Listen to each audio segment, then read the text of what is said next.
ইউনূস সাহেব আজকে সকালে বলেছেন যে আগামী ডিসেম্বর কিংবা জানুয়ারি নাগাদ বাংলাদেশের নির্বাচন অনুষ্ঠিত হবে।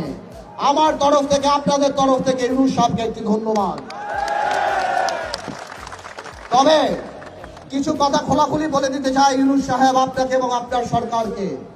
ইদানিংকালে আমরা দেখতে পাচ্ছি আপনার কিছু উপদেষ্টাদের কিছু কথাবার্তায় যে তারা আমাদের প্রতি এমন বিরূপ প্রতিক্রিয়া দেয়, এমন ভাবে কথা বলে, এমনকি মনে হয় যে এই আন্দোলন শুধুমাত্র তাদেরই আন্দোলন।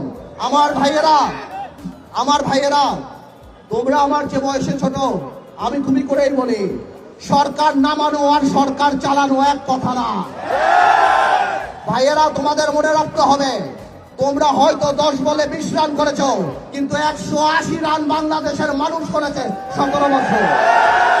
তোমাদের এই অশ্রদ্ধা, তোমাদের এই কথা বলার ধরন দেখে আমাদের মনে হয় যে তোমাদের মধ্যে ইচ্ছা, আশা, আকাঙ্ক্ষা জেগেছে যে তোমরা নির্বাচনে করে এই সরকারে থাকবা। আমার কোনো অসুবিধা নাই, তোমরা দল করো, তোমরা নির্বাচন করো, কিন্তু কোন দলকে ক্ষমতায় আনার জন্য নির্বাচনকে কোনোভাবে বিলম্বিত করা যাবে না।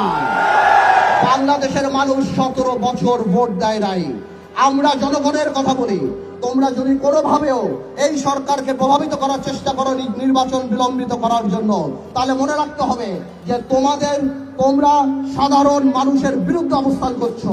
আর সাধারণ মানুষের বিরুদ্ধে অবস্থান করলে আমার ভাইয়ের একটা কথা পরিষ্কার, শেখ হাসিনা বা আওয়ামী লীগ সরকারের কিন্তু 17 বছরে মাথা খারাপ হয়ে গেছে।